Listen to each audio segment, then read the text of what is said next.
little bit sour because it should taste rather sour. So while he's doing this sauce, the chicken is in the pan. With the onions. Yes. And then Sol en Luna TV. Hola, Sol Lunatics. Bienvenidos a Sol en Luna TV. Yo soy Sol. Y yo soy Luna, and today we're here to realize if adobo is actually from Spain or from the Philippines. Spoiler alert! It's from the Philippines. Do I need to watch this video? No. Anyway, before we react to this video, remember to subscribe to this channel and activate the bell so you don't miss a notification when we upload more videos. Also, if you're looking for music reaction, we have a new channel where we react to all music. So please subscribe to our reaction channel. It's called Sol en Luna React. Oh yeah. Also, guys, I want to tell you that the adobo that we know in Latin America doesn't taste the same as the adobo that you guys have here. So that's why we said that this is not from Spain. Let's react to this video. Let's say The history of the adobo. Which came first, the chicken or the egg? Nobody knows. Actually, I think it was the egg. But It was the chicken. regardless, it's a fairly Well, depends on your religious belief. If you believe in Christianity, God created the chicken and the hen. The hen. Yeah. That's how it's called. Okay. Yeah. The chicken and the hen, and they had babies. Yeah. Duh. unanswerable question, just like which came first, Filipino adobo or Spanish adobo. But today, in an effort to shed some light on the answer, we will be making a chicken adobo from 1529. Oh, So thanks to really? Trade Coffee for sponsoring this video as we look at the history of adobo, this time on Tasting History.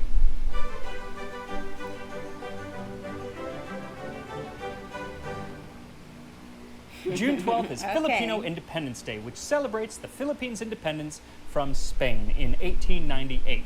Though they didn't actually become really a full sovereign nation for quite some time because America came in. And while studying this, I actually found out that there was a huge gap in my American history education. I had never, unfortunately, even I heard wonder of the why. Filipino-American War, one of America's longest and They never teach any of these to Americans. abusive words like massacres and all this stuff. They're not gonna teach you that.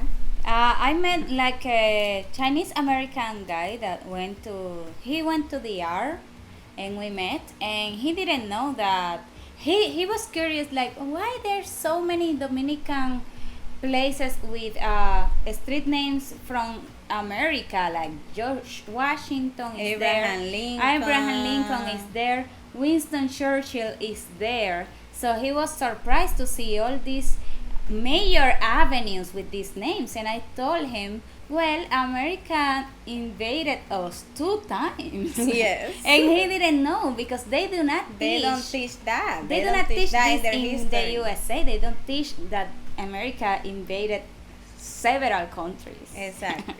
most brutal wars. What the Know fuck? how that could have possibly happened, but I hadn't. And that's not what this episode is about, but I do think it's a bit of an interesting and important piece of information to have, so I'm going to put some links in the description so you can learn about the Filipino-American War. But today we are focusing on the Spanish influence on Filipino cuisine and possibly Yes. the Filipino influence on Spanish cuisine. And we'll Yes. start by making a recipe for chicken adobo from El Libro de Cocina by Ruperto de Nola, published in Wow. Catalonia. Wow, libre de Libre de doctrina P. doctrina P. Para Rabin servir de la lari del ¿qué? Art. Del och. Wow, this is very old This Spanish. is like, there's no spaces between the words. Gracias. Yo sé que dice cuál fue manera de Ok, In gracias. 1529. Grave. Potaje de adobado de gallina que se dice janete de gallinas. Oh, Take a wow. hen and cut it up into portions. Take good fatty bacon and gently fry it with a little onion. Then gently fry the cut up hen with it. And take toasted almonds, grind them, and mix with quinces or pears conserved in honey. And take the livers of hens and roast them on the coals. And when they are roasted, put them in the mortar with the almonds and grind everything together. And then take a piece of crustless bread, toasted and soaked in white vinegar, grind it in the mortar with the other things.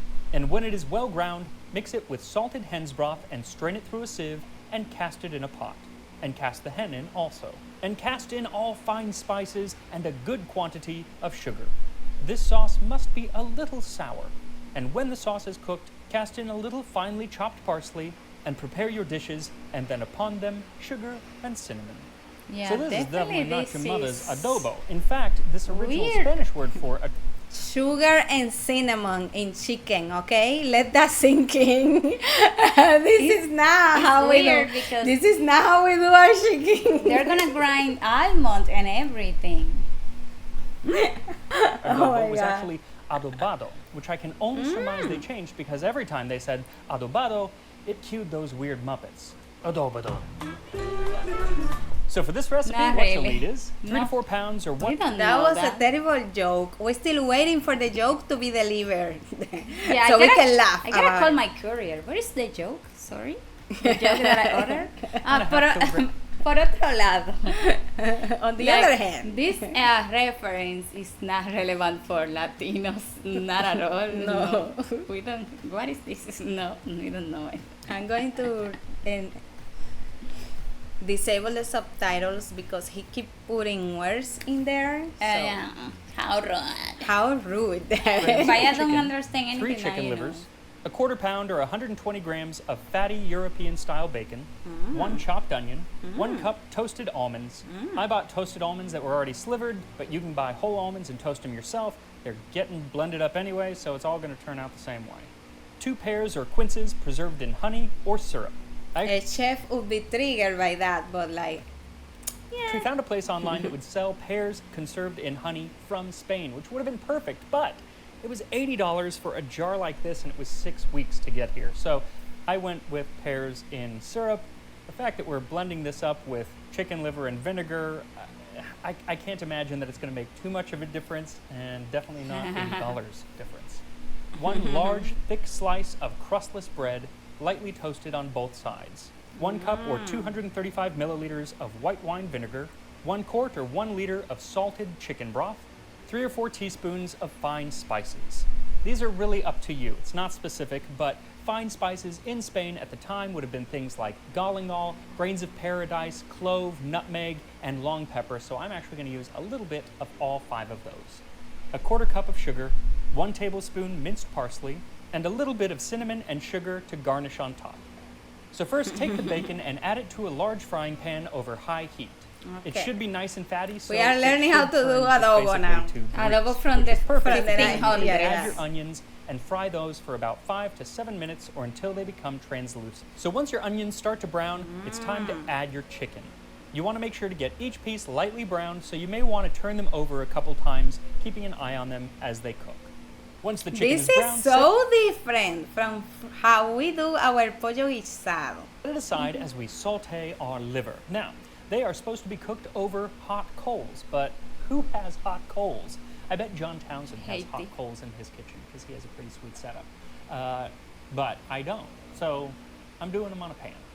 So Yeah. take a small saucepan. Nobody is using hot coals as often anymore because you have to preserve the trees. Okay, thank you. Bye. with a bit of fat or oil, and then saute your chicken livers over medium heat for about 3 minutes on each side.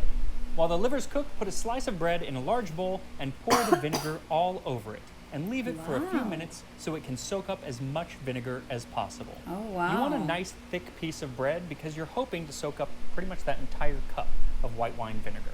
And while that piece of bread becomes I a vinegar didn't sponge, know this it's time to was- use a food processor to Oy, grind the your almonds. Now, you almond. can do this with a mortar and pestle. You need a very large mortar and pestle to grind the almonds, but that's not terribly hard, but it's going to get harder and kind of gross later on when we start adding like the pears and the livers and everything. So use a food processor if you got it. So grind the almonds up until you have a nice powder, and then add the pears and blend those. Then take the livers off of the stove and toss them in as well. The fact that we're grinding these livers means that I don't think it matters if they're done on coals or in an oven or on a stove. It's all ending up the same. Then take the bread out of the vinegar and toss that in as well. Also, if there is any vinegar Wow. left, hold on to it because you might be adding that later on in the process. Finally, pour in the salted chicken broth and blend everything together. Wow. So now this is a Renaissance sauce, but This whole process is very medieval. The It looks spices, weird. the sugar, the vinegar, all quite medieval. That doesn't and what's look really very medieval is using appetizing. bread as a Just thickener. saying. Usually it's done more as like bread crumbs, and it can tend to kind of get gloopy. But I think that the way that it's being done here, and the fact that we're about to sieve it, it should turn out quite nice.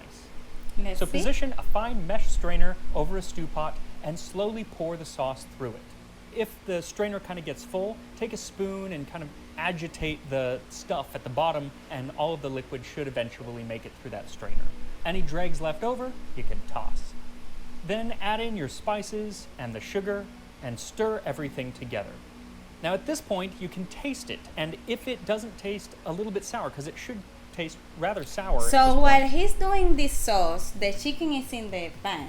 With the onions. Yes. And the And the- fat and and the the bacon. bacon. Even add a little bit more. After all, adobo, it should be vinegary. Then add the cooked chicken and the onions and set it on the stove, bringing it to a boil. Then lower the heat and cover the pot and let it simmer for about 40 to 45 minutes or until the chicken is nice and tender. Wow, so that takes a long time to make. Covering the pot is rather important at this point because that vinegar smell is going to really take over the kitchen if you don't. So cover the pot. Now, what makes this adobo different than modern Filipino or modern Spanish adobo question. has I got to was be those wondering. spices that are being used. And it's those spices that kick off our history of adobo. So Okay, adobo today very has kind epic. of several meanings. It can mean to marinate, and it can mean kind of used as a sauce or as a braising liquid, and then there are lots Or of in our case, adobo means seasoning. It's a type of seasoning that we use. variations even within those definitions. Like a But the one mix of seasoning, right? A mix of especias. thing that they all have in common is vinegar, and that makes sense because it comes from the word adobar, which means to marinate in vinegar. Actually, interestingly enough, that word comes from the medieval French word adouber, which meant to give a sword and shield to a knight, and even today it can mean to dub a knight, which I think is kind of cool. I'm just wondering how that turned into marinate in vinegar into a chicken dish or meat dish or whatever kind of adobo you want. You're But it's that rambling. meaning of adobar, the marinating in vinegar, that is important because marinating meats in vinegar was a great way to preserve them for long journeys, like the one that started on September 20th, 1519. A feisty young, or rather kind of middle-aged for the 16th century, Portuguese explorer Ferdinand Magellan set sail from Spain in a quest for spices. Funded by King Charles I of Spain, Magellan was tasked with finding a western route to the Moluccas, or the Spice Islands, now part of the Indonesian archipelago. They were the only place in the entire world at the time that grew cloves. Can you imagine loving cloves that Wow. much that you would go all the way around the world? Also, can you imagine the look on their face when they see what we do with cloves around Christmas time? Those are called What? pomanders, and they actually have a rather interesting history, maybe something I should cover around Christmas. But anyway, Magellan was essentially sailing does all the way around the world, the long way, because the Portuguese were in the way going east, just for spices. The Spanish, they loved those spices. Now the trip started off nice enough. They actually spent Christmas partying it up in Rio de Janeiro. Really, they actually did that. Then they had a nice relaxing sail down the South American coast. But then they ran into some bad weather, and Easter brought on a mutiny, as it so often does. And then they had some desertion, shipwreck, and just some light starvation. Now, when they left Spain, they had an estimated 2 years of food on the ship, including a lot of vinegar preserved meat, adobo. But turns out that the Pacific Ocean is rather large, and so all the food kind of got used up. They were even about to run out of their ship's biscuits. We only ate old biscuit reduced to powder and full of grubs and stinking from the mess which the rats had made on it while eating the good biscuit. And we drank water that was yellow and stinking. We also ate the ox hides which were under the main yard, also the sawdust of wood, and rats which cost half a crown each. That's some expensive rat meat. I Wow. don't think I would do well at sea. Also, a lot of people died from scurvy, Of though course. Magellan himself seemed untouched, and that's possibly due to the fact that he had a large store of preserved quinces in honey, just like is called for in today's recipe, though I'm using pears, of course, because I can't find any quinces. But for those sailors who weren't the captain of the ship, they had to wait until they found land to get some decent food. And the first port of call was Guam, though there wasn't actually a lot of food to be had because the people who were living in Guam at the time came aboard the Spanish ship and just stole a bunch of their stuff, leading Magellan to name the island Isla de los Ladrones, thieves, which in hindsight was probably the best course of action. But eventually, on March 16, 1521, Magellan arrived at Las Islas de Poniente, the islands to the west, the future Philippines. And there the inhabitants were very welcoming and more than glad to share their food. At noon on Friday, March 22nd, those men came in 2 boats with coconuts, sweet oranges, a jar of palm wine, and a rooster in order to show us that there were chickens in that district. Those people became very familiar with us. In order to show them great honor, the Captain General took them to his ship and showed them all his merchandise: cloves, cinnamon, pepper, ginger, nutmeg, mace, gold, and all the things on the ship. I love that in the whole list of things that he showed them, gold was last, after all the spices. That's how important spices are. And actually, spices would have been somewhat impressive to the native Filipinos because they had probably never seen them before because they didn't really grow on the Philippine Islands. Instead, they eat coconuts, camotes, birds, figs 1 palmo in length, sugar cane, and flying fish, besides other things. Flying Coconuts are the- fish? Un pecado que vuela. Filipinos have fish that Look at fly? the palm tree. No. Just as we have bread, Just the wine, name, oil, don't and worry. milk, so those people get everything from that tree. They get wine in the following manner. They bore a hole into the heart of the said palm from which distills a liquor which resembles white must.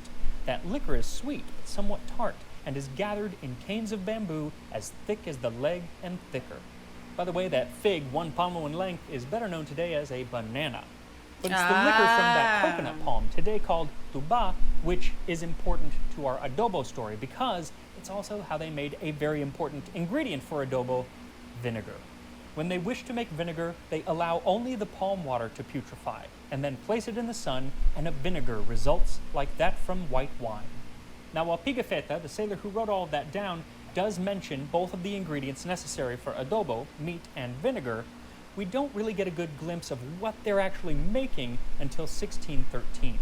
In one of the earliest Tagalog dictionaries compiled by Franciscan missionary Vocabulario de Pedro la de lengua San tagala. Buenaventura, he mentions adobo de los naturales, adobo of the native people. And that's likely a reference to what he ends up calling kilao, which he describes as salt, vinegar, chili peppers, which were new to the islands, and fresh fish or meat like carabao. The dish is still made today, made with fish, and it's called quinilao. And it gets another Quinilao. mention in an 18th century dictionary in the sort of form of a poem. When the quinilao is finished and the wine is emptied, the friendship is ended. That was way harsh, Ty. The food is gone. The wine is gone. Let's go. Everybody go home. We have our meat marinated in vinegar on the Spanish ship, and we have our meat marinated in vinegar on the Philippine Islands. Both created completely independently of each other, each culture having developed their own version of adobo. Yes. And over the next 300 years, they're going to influence each other. Like the recipe that we're using today doesn't use vinegar as a marinade as much as it does a braising liquid and then a sauce, which the Philippines took and really ran with and made a wide assortment of adobos. Adobos? Adobe? What's the Adobos. plural? Adobos. I'm going to go with Yeah. adobos. Yeah, you One are such right. adobo is adobang pusit, which is squid adobo, and it's made with squid ink, which, while they obviously had squid back in Spain, they didn't really use it much in cooking until some Jesuit missionaries who had been in the Philippines brought the practice back with them. And now in the Basque region, many, many dishes are made with squid ink. There are also different colored adobos like abodang dilaw, abodang pula, and abodang puti, which I think is probably the closest to the one that we're making today, albeit quite different. A lot less cinnamon and, well, it's different, but the closest. Now, the most popular adobo in the Philippines today, and what you'll probably get at a Filipino restaurant, is made with soy sauce, which was Yes. brought It looks over so by delicious. the Chinese I just long don't before like any the Spanish taste. ships came to Paul. My friend. I'm gonna give it Again. another chance. Yeah, let's continue because the food is coming. The food is coming. And that's really the story of Filipino cuisine in general. They have their own core cuisine, but then lots of influences from the other cultures that came to the islands. The Chinese, the Japanese, the Spanish, the Americans. There's even a dish called kare kare, which is Yes, based on I love kare kare. Indian curry with peanuts, which probably came to Manila in the 1760s by Indian sepoys when the British occupied the city. These drawings. I don't know what this Why do you have the underwear outside? It's so formal in the top, and then So which came first, Filipino adobo or Spanish adobo? Both. Neither. I feel like at this point their existence is inexorably linked, like Harry Potter and Lord Yeah, Voldemort. they both And the adobo that we're existed. making today is very much related, but doesn't really belong in the same world. Kind Yeah. of like the Fantastic Beast movies. But hopefully, the adobo is even better. So All once your these Harry adobo is Potter simmered, toss in the references. parsley and stir, letting it cook for just another minute or two. Then serve up a plate of the chicken along with a bit of the sauce and garnish it with just a bit of cinnamon and sugar on top. And here we are, chicken adobo from 1529. looks Oh my delicious. God. With a leg. Let's go. Tell me how it tastes like. Now I'm hungry. So it's cool because the vinegar scent, really I found like it wasn't there all that much, but you can definitely taste it. But it's not mean. It's not, It's not Mean. strong. It's not aggressive. because you're getting all these other spices in there, and it's sweet. There's sugar in it, but it's also that pear. I'm thinking. Again, I don't think it would have mattered if the pear had been in honey, not for $80, but it's definitely got that sweetness. But then it also Me dio adds duro vinegar, lo which del is interesting $80. because It's $80 the soy for sauce pears adobo in that honey, is my typical friend. in the Philippines No. today Preserved in Spain. has that vinegar and has that sweetness. So I kind of wonder if there wasn't a bit of exchange of flavors and ideas of how to make it there. And the texture is really, really nice. Like it's just falls off the bone. It's cooked really well. I think a little bit more sauce, and I think put on some rice, that is definitely the way to go.